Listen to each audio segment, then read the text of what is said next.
Fala pessoal, sou o Thiago Chamusca e na aula de hoje vamos falar de nomes definidos. Talvez muitos não saibam que o Excel abre possibilidades de nomear intervalos, matrizes, e isso facilita muito na usabilidade, na mecânica das fórmulas, e é sobre isso que a gente vai falar hoje.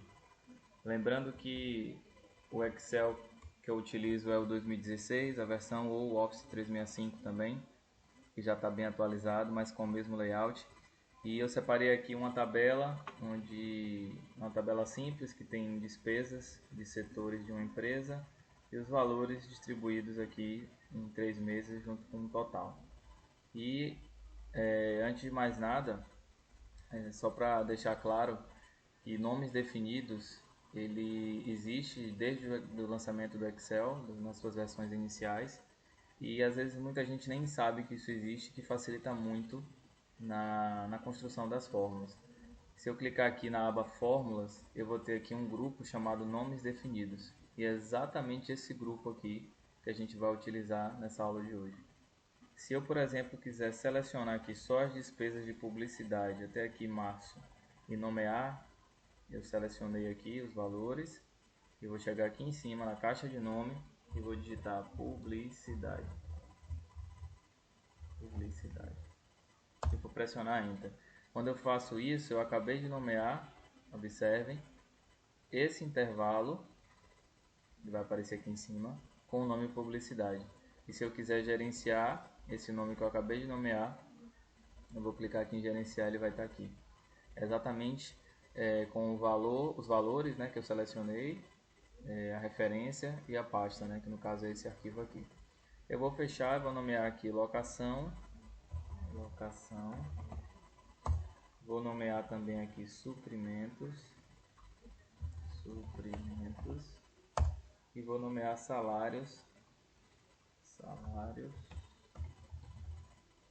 E também aqui embaixo eu vou nomear esse aqui como outros.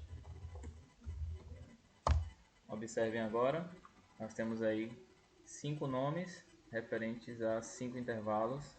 Mais uma vez, observe que eu consigo aqui criar também por aqui. Se eu clicar em novo, ele me permite nomear e selecionar um intervalo e confirmar.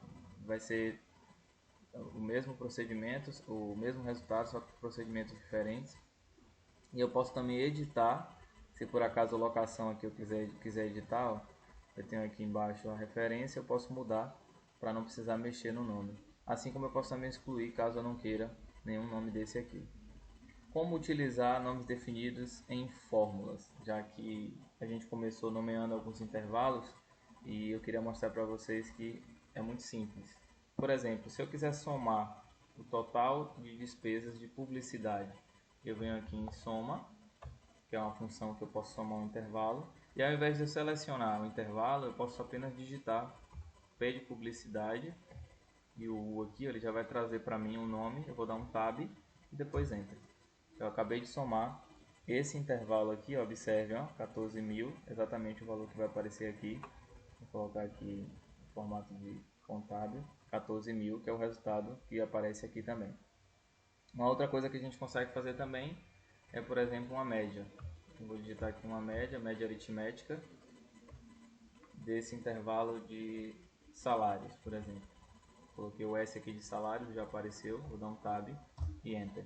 Observe que o resultado já apareceu aqui também, vou colocar no formato contábil e é exatamente, se eu selecionar aqui, ó, vai aparecer aqui embaixo, ó, a média do intervalo que eu acabei de fazer o cálculo.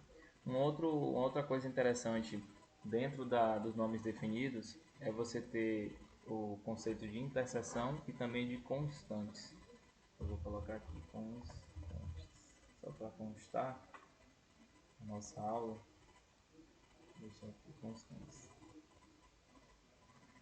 O que é que constantes, no caso a gente vai falar daqui a pouco, mas antes vamos falar de interseção. O que seria uma interseção? Se eu tiver aqui, por exemplo, vamos imaginar que isso aqui seja um grupo e isso aqui seja um outro grupo.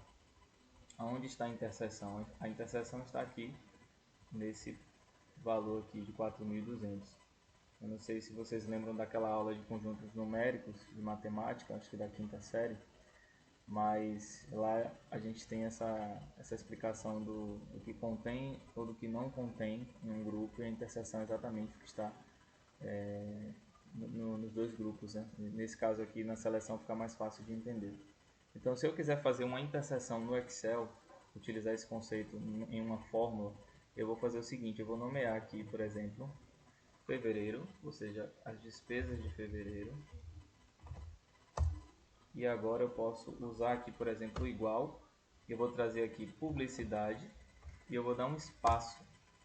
Esse espaço significa que eu quero achar a interseção desse grupo publicidade com outro grupo, que seria fevereiro. Nesse caso, fevereiro ali. Observe que o desenho mostra exatamente o que eu tinha feito antes.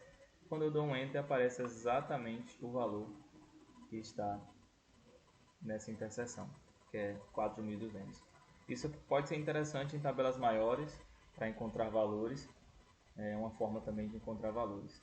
E no caso das constantes, a gente tem aqui em cima na guia fórmulas e nomes definidos, os outros comandos que eu não utilizei dentro dos nomes definidos.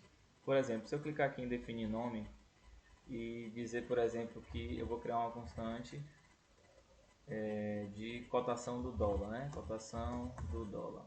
Pronto.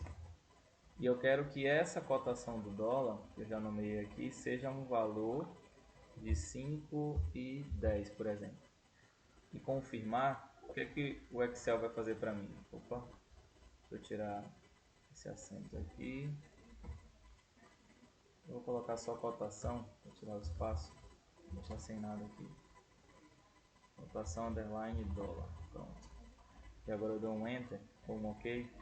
Ele vai criar para mim aqui, ó, cotação dólar. É melhor evitar acentos e espaços, por isso que deu aquele erro lá. De 5,10 refere-se a esse nome. Então, se por exemplo eu quiser aqui, ó, converter, né? Vou pegar aqui esse valor de essa interseção, no caso de 4.200, e converter pela cotação do dólar, que eu já fiz como constante lá em cima, de 5,10. Então, pressionar Enter, ele vai fazer exatamente a conta, que é uma multiplicação. Vou colocar aqui em preto, que acho que ele tinha mudado. Agora foi. Exatamente o resultado aqui de 21.420 significa que esse valor foi multiplicado pela cotação de 5,10. Certo? Então, assim, nomes definidos, só recapitulando, é bem utilizado em planilhas maiores. Eu quis passar para vocês aqui um pouco do que pode ser. Aqui no grupo eu ainda posso usar em fórmula, como eu mostrei para vocês. Aqui ele está só fazendo uma referência dessa lista aqui. E eu posso criar também a partir de uma seleção. Se eu selecionar aqui, eu posso criar também, que foi o que eu fiz, né? Selecionei um intervalo, nomeei aqui na caixa de nome e dei um Enter. Beleza? Então é isso, gente. Espero ter ajudado vocês nessa aula de nomes definidos. Qualquer dúvida que vocês tiverem, acessem o grupo lá no WhatsApp ou me chama lá também no Instagram, no direct. Segue a gente no YouTube também, no nosso canal. E nos vemos na próxima aula. Pensou em Excel? Conte comigo.